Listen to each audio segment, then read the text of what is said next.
of the United States of America and to the republic for which it stands, one nation, under God, indivisible, with liberty and justice for all. Oh, Siobhan, was she? Yes, with notice, I'm sorry, And Siobhan with, yeah. for child. Okay, I'd like to open up the public comment section at 6:02.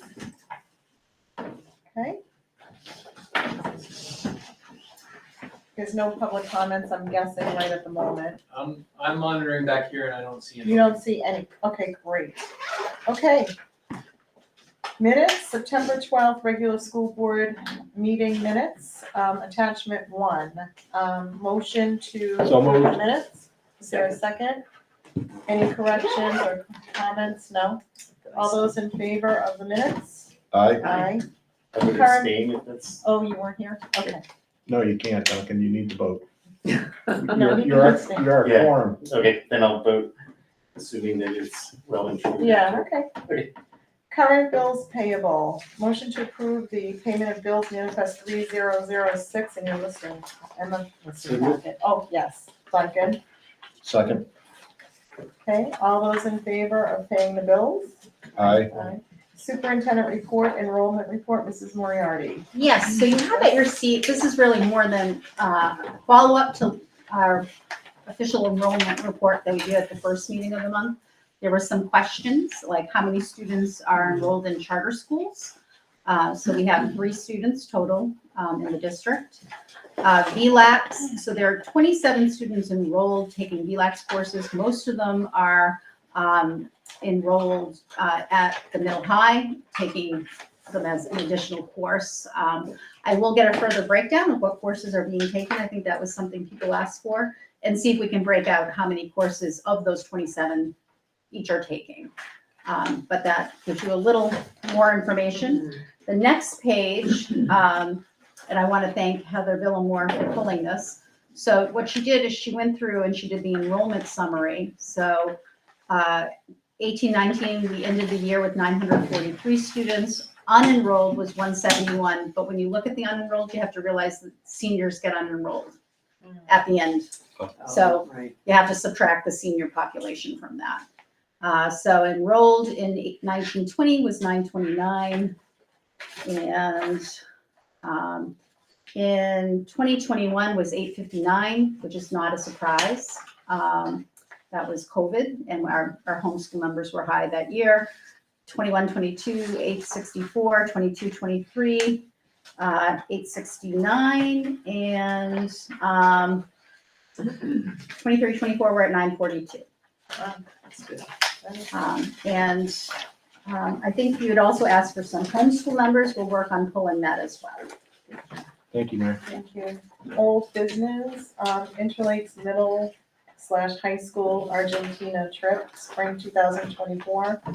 Attachment 3, Mrs. Moriarty. So we introduced it last month. We are looking for the board to consider approving that this evening. It's a great opportunity for students. Again, it's Senora Judge, who has really demonstrated, we're very fortunate in our world language department, experienced travelers, as does Mrs. Nyan, because you've done some of the trips as well as a chaperone. So considering Argentina or Morocco. I do like Paris. So that is for, if there's any questions you have, I'll do my best to answer them. Motion to approve the Argentina trip. Second. Any discussion, questions? They'll be doing some fundraising too, Yeah, right? Absolutely. That's in, okay. All those in favor? Aye. Aye. New business, Interlakes Middle/High School Quebec City trip, spring 2024, attachment 4. So we are introducing this tonight with the idea that we would bring this back at your next meeting at the beginning of October for your consideration then of approval. And this is Mrs. Nyan, oh, excuse me, Mrs. Nyan, you're going to Quebec. Emily Nyan, our band chorus music teacher, is proposing a trip to Quebec for band students, band chorus students. So that was, which is lovely because they are our neighbor to the north. That's right. We were just there this summer and it's a wonderful place to visit. It's a great opportunity. Yeah. so, oratory retreat, Washington DC, 2024 spring. That's attachment 5. Yes, and we do have Dr. Desori here this evening. I first would like to just acknowledge that Dr. Desori is an oratory, let's see if I can say that, oratory fellow with the Ford's Theater, which is quite an honor. I think that's a national honor. And she has an opportunity to take a couple students to a great experience in May. And Dr. Desori, would you mind outlining that for the board? So I'm in my second year of the program, and in our second year as fellows, we are asked to bring 2 students to Washington DC for this oratory festival that Ford's puts on. This year there should be 18 students, so 9 fellows bringing students from all over the country, and they perform on the Ford's Theater stage. They also perform at the Lincoln Memorial, standing outside at a podium there. And they're performing speeches that they have prepared during the year, during my class, speeches that we work on with a teaching artist from Ford's Theater who comes into the classroom. So I had a teaching artist working with me last year who came into 4th and 5th grade for the upper multi-age class and also to 6th grade. So again, this year I'll have the teaching artist visiting my classroom for an oratory unit in the winter, and we'll be working on speeches, and then 2 students will be selected, and those students will be given the opportunity to come with me to DC. And Wow, that's for this. That's awesome. So how will you choose the students, Doc? So that's a good question, and I'm going to rely on my colleagues at Ford's Theater and on the other fellows who've done it before. We've begun that discussion, but we haven't finalized how to do it yet. And it's done in a lot of different ways, but sometimes there are guest panels that make the decision. Sometimes the fellows themselves are making the decision. But we meet monthly as a group, and our next session in October is for the purpose of discussing how that decision is usually made in the different ways. So regardless, it'll have a process. There'll be a process, a careful process. Great, thank you. Dr. Desori is willing to travel alone with students, but I think it's always, my recommendation is that we would find a second person. You never know, illness or something could happen, and it's always best, and maybe one of the parents would be willing to do that. I'm sure we'll have plenty of people who'd volunteer. Good. Mrs. Nine, is your hand up? That's exciting. That's great. Thank you. So we'll ask next month that you consider making a motion to approve that. Okay. New England Association of Schools and Colleges report a visiting team for the ILM/high school December 2022. So we are excited this evening to have Dr. Downing and Mrs. Nine here to talk about the report and what came of the report and next steps. So I'm going to turn things over to them, and there will be an assessment at the end of this. Okay. Multiple choice Yes, or that false? We're looking for a demonstration of learning. Good evening, everyone. So I know that the report has been shared with everybody. We're going to talk a little bit tonight about the process, the commendations, the recommendations, and where we're going to go moving forward with what was presented by the New England Association of Schools and Colleges.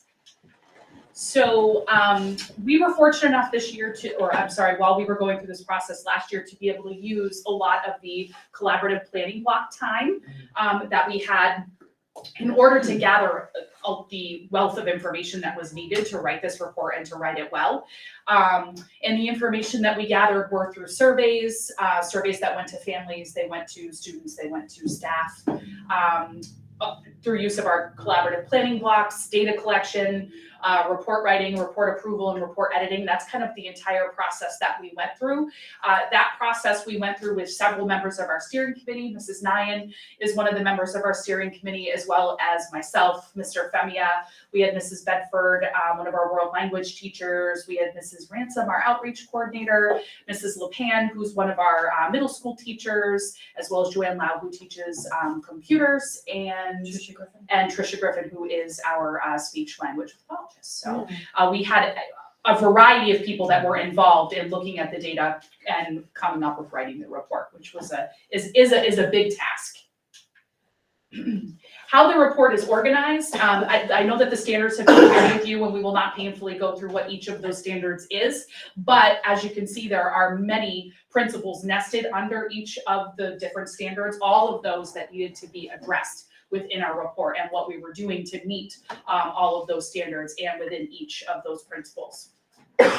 Within the standards, the staff and then the NEASC group would have to give essentially the foundational elements a rating of whether it met the standard or did not meet the standard. And for the principles, they rated it as whether it was evident, initiating, developing, implementing, or transforming. And you'll see that throughout the report.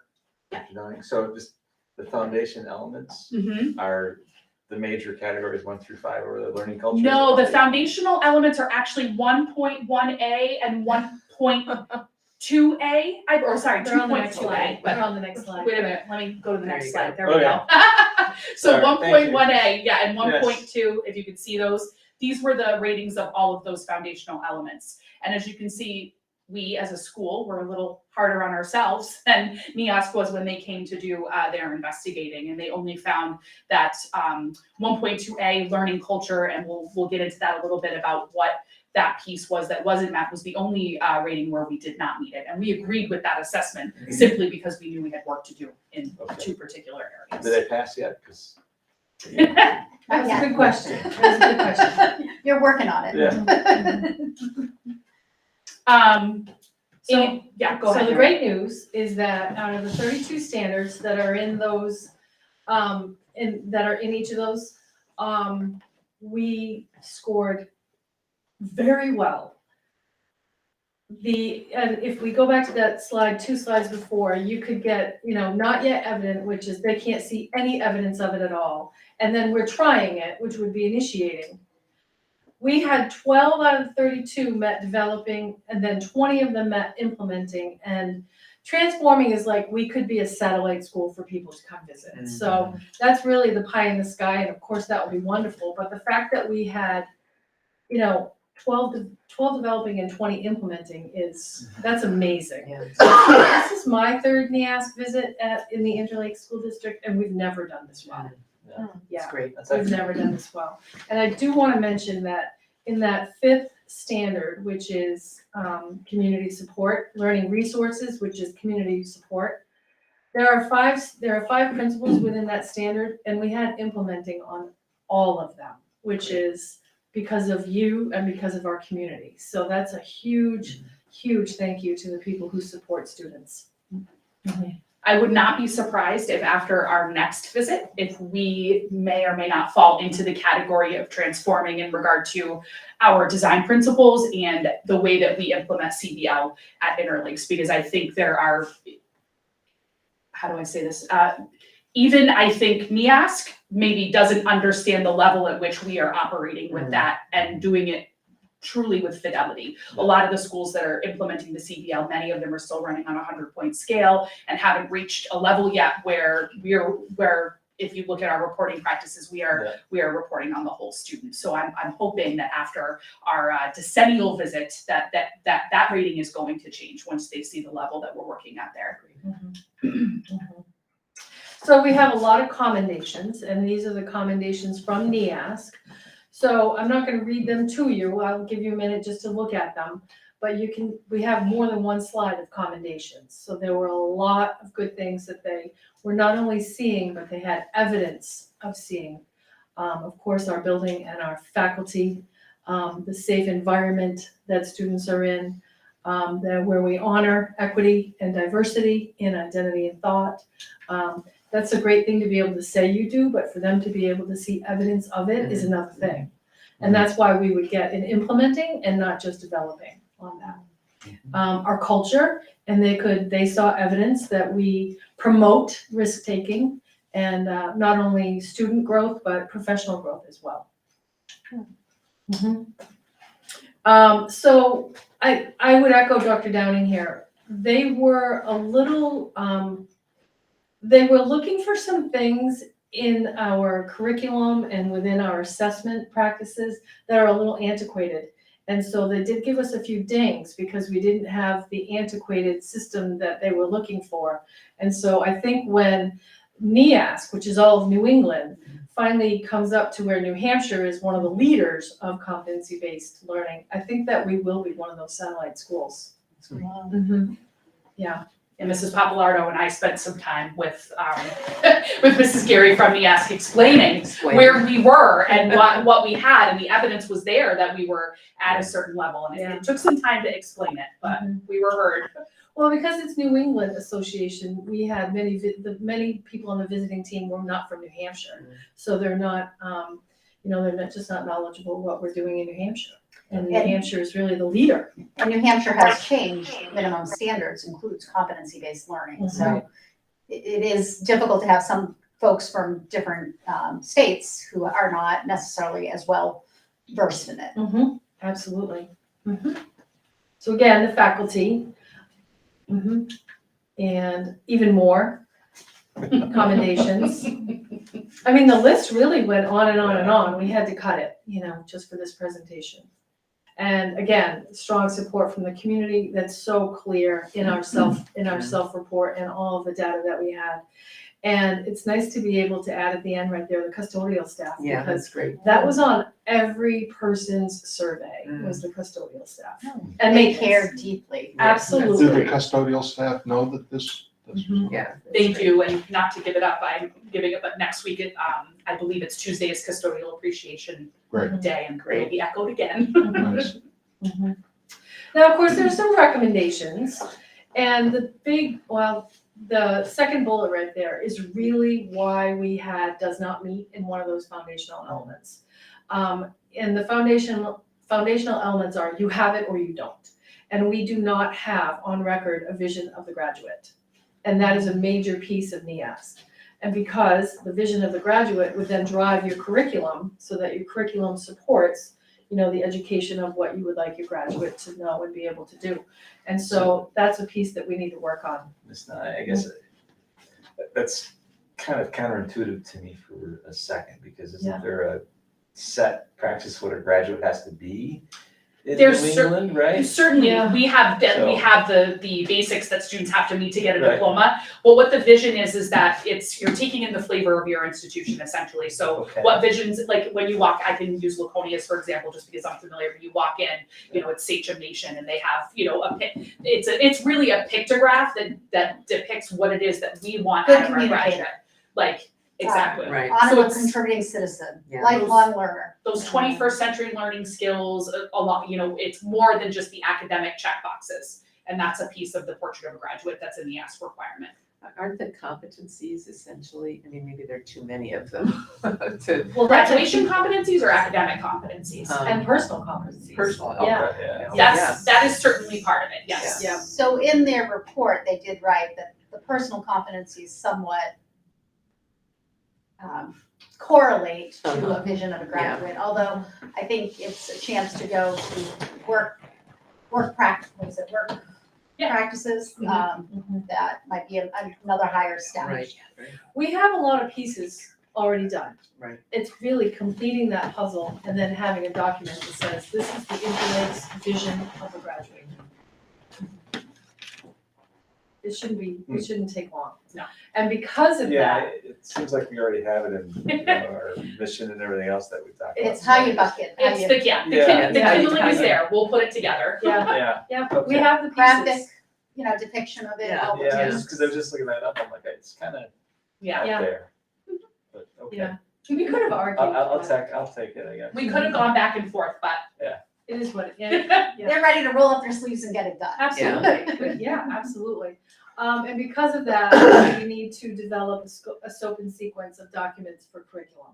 Of course, we have the framework for the curriculum that is pre-K through 12 plus, but they would like a scope and sequence for each course. Each course, yeah. They would, and we can't do that until we have a vision of the graduate. And again, I don't see those taking very long. And we had some recommendations in regard to our school counseling office and having a written, or I should say articulated curriculum as well, that's accessible for people to look through and how that relates to So our student guidance progress. department has done social emotional lessons. They've been very active with that. And now it's really kind of building that into a curriculum type of framework, which I think, again, how we support them to do that. They've done a great job doing the going in and the teaching part, building curriculum documents about that is more now just a way of codifying it. And engaging all of the stakeholders in the implementation of a school improvement plan, which that happens at a variety of different levels. Some of that's through strategic planning and some things we'll talk about, but also through working with everybody, our students, our families, community, about how we'll improve on a variety of pieces. So, Dr. Downing, can I just Yes. interrupt, because we're going to a different subject. When they did the recommendations, did they give you that transformative school to contact for No. schools that are already there for the recommendations? No, or- I would not say that that's not typically part Okay. of the process. I think that, and I can only speak to it because I felt after the process, I felt a little, I've been through the NIAS process a few times, but it has changed from what it used to be. And I wondered what was it exactly that they were looking for that we didn't have? So as soon as I could, I signed up for a visit and I went and visited Pembroke Okay, for a couple days, which was wonderful. yeah, But it's really, they're looking for some very specific pieces that outline that, and if you don't have it, okay. it's you meet it or you don't meet it, there's not a lot of gray But you're on area. your own reconnaissance then to go find Mhm. that school. And that's part of it, yeah, it's self-reporting, right? Like, Yeah. we write our report, what we write is what they take as the truth, because their visit, they come for a day and a half. Yeah. And they see the surface, but yes, Okay, very much so. thank you. And there's also this idea that we're never done, right? And Right. so we're always looking to improve, it's the best to next, right? Yeah, And they really do embrace that philosophy. It's definitely a more collaborative and more informative process than it used to be. I think the team comes in, it used to be almost a little invasive, or at least that's how people felt typically when they came in, and boxes of evidence, and now it's definitely a more collaborative process where they're just there to help you, which is great. And it's great to have an external vetting process. Yeah. I think that is a really healthy thing. And we've already taken some steps to address recommendations, actually even before the report came out with some of the recommendations. It had been something we heard from staff repeatedly, that they really were looking with a way to connect with administration and have there be just more communication and more of a kind of shared leadership mechanism in place. And we did that by putting in place the Principals Advisory Committee, which at the middle high has 16 members, representation from all of our departments, our non-bargaining staff, our paraeducators, administration, et cetera. And so far, that's been a really good group to pull together. I think this year we're gonna make more headway than we did last year, simply because we only had half a year and we were still kind of getting our feet wet as to what the structure of that group was gonna look like, and really what its responsibilities were. And through that committee, a lot of this work will be kind of spearheaded, So you're gonna use that group to help you start along with our this. steering committee members that wish to continue the work. But it is a nice way, we have the time, the staff, and we scaffolded the, I guess you could say, not job descriptions, but the responsibilities of the members of the PAC very much off of the foundations of the ask and what we're all responsible for. So it fits nicely in with what we want to do. Okay. And that's where we've already started planning for what we're going to do for Portrait of a Graduate this year through the PAC. Mrs. Nyan is on the PAC. Correct. Anne was also on steering committee, still on the Yeah. steering committee. And we have actually many members of the steering committee on PAC, so it's actually been kind of an easy transition in that regard. And then we're at the beginning stages now to review and update the school district strategic plan, and we're also looking at the core values and beliefs and involving some people in the review of that piece. I think there's one more slide. Oh. Next one. There we go. Okay. So this is all we have left to do, and we should be done by the end of next year, which is a very short list. Very A good. very short list. So you haven't had your final visit, or have you had your final visit? Nope, so the visit that we just it is a little different, because it used to just be one big visit versus, we had our collaborative visit, which happened last year in December, and we'll have the decennial visit not next year, but the year after, and they're willing to push that out a bit, because it took several months for us to get the report. So Okay. and when they come for that visit, what the evidence they're looking for at that visit is that we have addressed all of the recommendations that they made. So will that be like previous 25, 26? Right. Finally do that. That's a long Yeah, process that's long. between the beginning. You're lucky to have that time. Mhm. Yeah, Yeah. I think it used to be a 5-year review. Yes, that was Well, there written- was a was a 10-year written and then there was a review. 5-year. It was 10, and then the 5-year review of whether or not you made progress. So Right, they yeah. shortened it and also made it a far more inclusive process than prior to.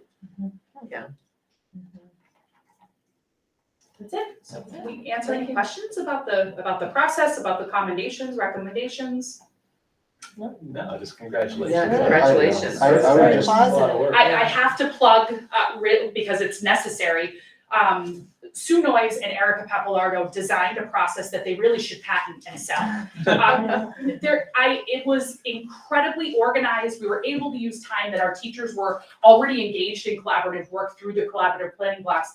And teachers had to spend very little time outside of the school day doing all of this work. And I'll say, being involved in the process prior to, it was hours and hours and hours of data collection and a lot of stuff that you were doing outside of the regular time. And the process that they put together made it absolutely airtight. Everybody was included. All of the information got to where it needed to be, and then they put all that together into these binders of information that you could refer back to while we were writing the report. It was incredibly streamlined, and I think, at least from my perspective, it was a very, very well thought out process to get all of this information into one place. So I really have to thank them for being such a big part of that. that being said, I think it's just part of, and it shows success as a team. I mean, Yeah. I view schools like an organism. You need all the parts working. Students, teachers, administrators. and Yeah. It seems like that's third-party evidence that, hey, you guys are doing a good job. So It was that's, pretty clear that's head to toe, kudos. everyone cared about this. Yeah, Hmm. and the kids were fabulous. We got so many compliments from the visiting committee, and I will share with you that I purposely made sure that we had, it was completely, I did not go and handpick the kids that were going to represent us in the ES, which you will see at most places. It's Yes, you will. 5 or 6 kids that they purposely curate and then say, go show that we had students that have so many different perspectives on what it's like to be an Interlake student, and that showed too in the way that they interacted with the staff, and the staff were very impressed by all the different things that the students had to share and their perspectives. So that was wonderful. And to follow up too with the previous meeting, we wanted to thank you for the remediation days that we've now added to each of the quarters. And I didn't do a great job explaining or just being more clear that need, that want came from our teachers, that came from PAC, because it is necessary with competency-based learning and all that we're asking our teachers to do in regard to meeting students where they're at in the classroom, providing remediation, reteaching, doing all of those things while also having 15 to 25 students behind you that also need your attention. So giving them this time at the end of every quarter is going to ensure that we're meeting kids where they're at, and that we're giving the students ample opportunity to reassess, and hopefully reducing the number of students that are going to have to access summer learning or retaking a course altogether, which is obviously not where we want students to be. So thank you for affording that to us. I appreciate it. It's great to bring up the idea, right? Thank That's you perfect. to both of you for Yeah. Right, that's great. I also wanted to just welcome Caleb, our new student rep. I should have done that at the beginning, and I'm so sorry. He's new to our school board, and he's observing today's meeting, but next time he's gonna be presenting to us. So welcome. So the next thing on our agenda is the Interlake School District Strategic Plan Process. Mrs. Moriarty. And we did, it is on our website for anybody who is at home following along, because it was not included in the original packet, so it is added there as an addendum, or not an addendum, just as an attachment. And I see this as hopefully an opportunity to get some feedback and some thought on the strategic planning process. So I think first distinction is that it's a school district process versus a school board process. That school board would put us into certain categories relative to noticing and all of that. We will make sure that all parts are public, but that it really is the school district trying to prepare a strategic plan to eventually present to the school board for your consideration and approval. And I do see that as my responsibility to bring that plan forward, and to also make sure that it's an inclusive process, and also assign facilitators for subcommittees, and I'll talk a little bit about that in a moment. So trying to develop a strategic planning steering committee that is made up of multiple stakeholders. How wonderful. I was just thinking, I wondered, James, if we could pull it up on the Sure. website, because I'm realizing there's people Sure, I can do that. in the audience. Absolutely. I think those are homecoming pictures that have made it up there. Yes. Homecoming was phenomenal, and wanted to share some of that with you. And you can go under school board. And if you go to additional backup to agenda, the third, right there, yeah, perfect, there we go. Maybe that would help everybody to have a anchor point. So those, the various stakeholders are outlined there that I am suggesting for a steering committee, one that I would facilitate. The responsibilities of the steering committee is to support the process, to update the strategic plan, and that it reflects our current conditions and plans for future needs.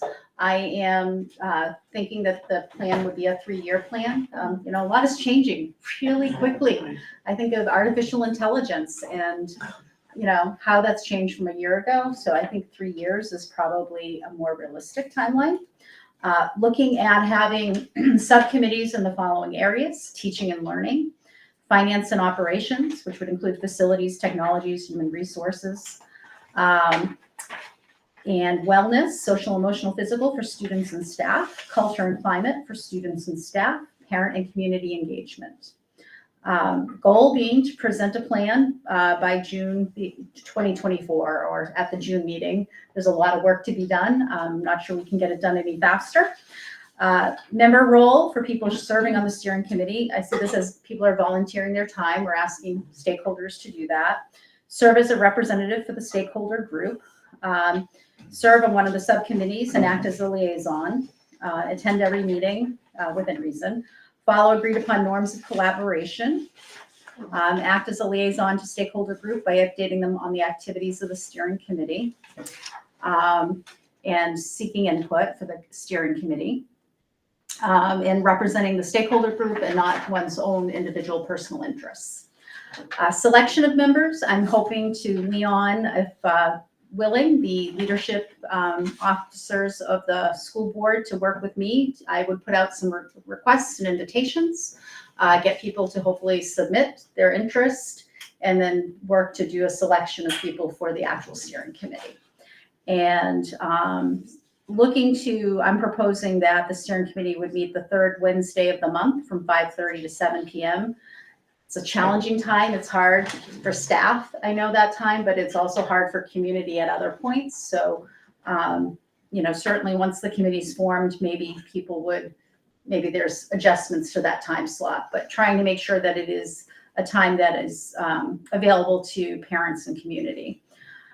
Subcommittee times would be determined once those are formed. Steering committee, subcommittee, all that we'll post. We'll make sure there's a page for this. So anybody who wants to attend from the public is welcome to attend as an active listener, I would say, rather than, we would have the committee doing the work, but we certainly want to make sure people have a sense of what's going on. What I see is kind of a kickoff event. We really do need to look at our vision, mission, and core beliefs, and have an opportunity because everything gets anchored back to that, really. Do we currently need to make any revisions to that? Is Is it where we want it to be? There's a part of that says outstanding educational opportunities. I think of Howard Cunningham always said, there's no shortage of good things to do. And so are there limits, right? I think there are some questions that we do need to wrestle with. One of the things with the NESC, certainly a driver, I think of a commendation from them is related to the significant amount of offerings you have for students. They were quite impressed that we had so many offerings based on the size of our school. But we get into a tension point when we have very small classes for certain AP courses. So what does that outstanding educational opportunity look like? I think that's something that might need to be teased out. And I think a deep look at that is an important part of starting the work of the strategic plan. I think this might also be an opportunity, potentially, if the steering committee pack, maybe we can put in some of that portrait of a learner or vision of a graduate. Those are two terms that you'll hear kind of interchangeably. Portrait of a learner is more inclusive in a pre-K to 12 model. Vision of a graduate can often just feel very high school oriented, so that's certainly something to consider. But I think we could marry some of this work together. And I see this first event, my hope is we can have a community night, community dinner, and some conversation. My hope is maybe everybody on the board would be willing to find 10 people to come. So that we can try to have Charlie, a are there good. 10 people in Center Harbor that you and I are? You might have to share. Sandwich isn't far behind. But I think the But more sandwich voices comes we can have at the Yeah. table. Sandwich And always comes. I see that as a starting process, and certainly this is just kind of a beginning overview of where the work will go, really the first step, kind of forming that strategic planning committee. I think it's a great plan. Yeah. Yeah, that's great. Mary, can I? Yeah. So the steering committee responsibilities, are fairly general to me, but one thing I'd like to make sure we understand is the length of the strategic plan that you're planning. Yeah. Is it gonna be 3 years or 4 years? Because that's, what's that length? I think 3 is Okay. what I'm going to recommend. And make sure we have that. And then as Yeah. well, the steering committee to me should be creating the format for all the subcommittees to submit their documents in. Yep. Right? And understand what we want to see as the final strategic plan, what documents for each one of these Great. items, right? Great. So I will prepare invitations to all stakeholders and take that as a next step. That's great. And Thank you. we'll work on, maybe spaghetti might be an inexpensive meal to offer to all of your 10 guests. Yes. Okay, sounds Thank good. you. Pizza or spaghetti, that's all. So, moving right along, is there any public comments yet? I've got nothing back here. Nothing? Nobody has? Yes. I do have a question, if you don't mind. If I could back up to the NESC thing. This is gonna sound coarse, I don't mean it to be. What is the point of that? Is it accreditation for the school? Correct, it is accreditation for our Okay. school. Yep. That's all I want to know. Thank you. Okay, But so, we have to do this in Yes, public we have session. we have an addendum for sorry. policy this evening. no, I just wanted to end public comment because it's been 40 minutes. So I'm gonna end public comment at 6:40. And we do have something do. else on the We agenda. have, let's see, you have it on that other blue sheet there.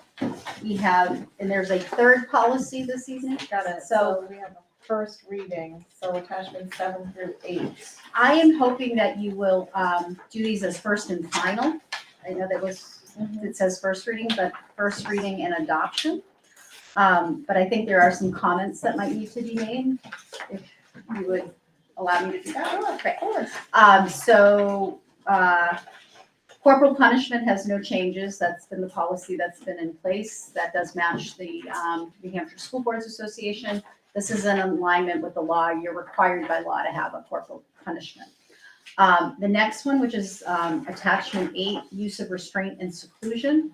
So this would completely replace our current policy because there were changes in the law around restraint and seclusion. This does have one change that, let's see if I can find the page. It is page. Are you going to the green? Yeah, it was on the green. I'm trying to find it on the white version of it. Why am I not finding it? My apologies. There was one section we were hoping to just remove and then work on some Page 6 language. of 10, Is it on 6 of 10? put the co-regulator. No, No, it's this the, was the one about the training. right, that will be 3 of 10 green. Right, but I'm wondering why I don't is think it it's in the, seems to be missing from. Oh, it is page 3 of 10 on the white. Each school shall have, oh, okay, yes, I think she had taken it out, that's why. It looks like she removed it. Oh, it's D, it should be 3. Rather, it says D there on page 3 of 10. Only staff. Yeah, that should be a 3. Okay, Um, that's number 3. Oh, And okay. what we'd like to do is remove 3 for right now for your consideration, and allow me to do a little wordsmithing. What we're planning to do is put in language about only staff who are trained and are adopted restraint seclusion practices. But the New Hampshire School Boards Association policy was pretty far reaching in terms of who would be trained in at least some level of training, and it was more than I think we can manage. So there's that policy, which is, So is that gonna be a second reading? Or are we so just we're adopting hoping you this would adopt it tonight, and I'll bring it back with an amended with an piece for your amendment? consideration. Okay. And then there is a third policy for consideration this evening, and that is, I think it is at your seat, and it's got a paperclip, and it's elopement and physical aggression safety policy. Elopement, that's such a funny word in this context. You know, it's fascinating. This is the first year that I've heard that term. Really, huh?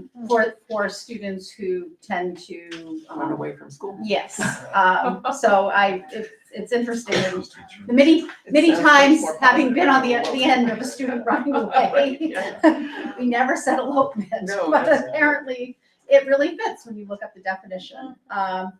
So this is really designed to put in safety measures for staff, and also practices that ensure that we have plans in place. I do want to just indicate that on the second page of it, if you go to the second bullet down, I am indicating, so looking to have minimally, a student who has a behavior intervention plan will minimally be supervised by 2 adults. At the building principal's discretion, the second person may be a classroom teacher within a classroom setting or other staff sharing common areas of the school. It may be a one-to-one working with a student with a behavior intervention plan in the library, and the librarian kind of gets acknowledged, you're going to be my second set of eyes. So if there is a need for help or assistance, I have somebody who's able to step up.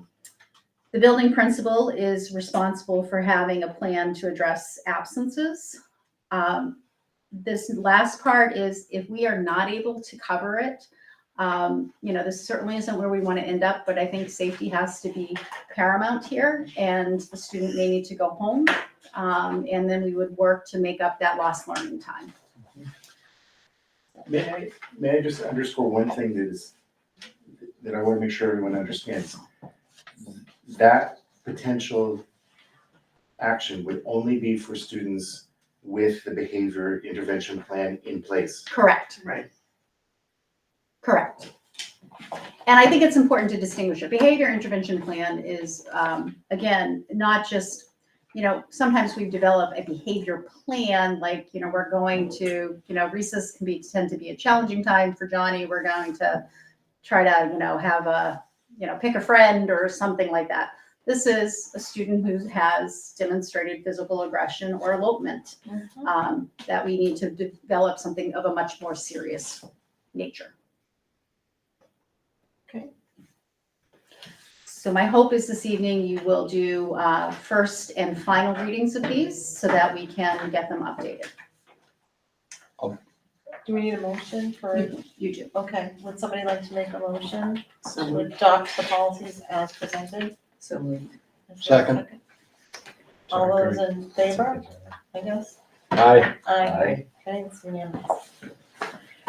Okay, correspondence superintendent, None. board secretary, None. board members. None. Guess we'll go down to the announcements and then we're gonna go into non-public. So we have announcements. Tuesday, October 10th is the Interlake School Board meeting here at the Humiston Building at 6 p.m. Tuesday, October 24th is another Interlake School Board meeting. It's a special meeting at 6 p.m. at the Humiston Building. November 14th, which is a Tuesday here at the Humiston Building, another school board special meeting at 6 p.m. And now we're going to go into non-public for RSA 91A:3C. This includes matters in which, if discussed in public, they would likely affect adversely the reputation of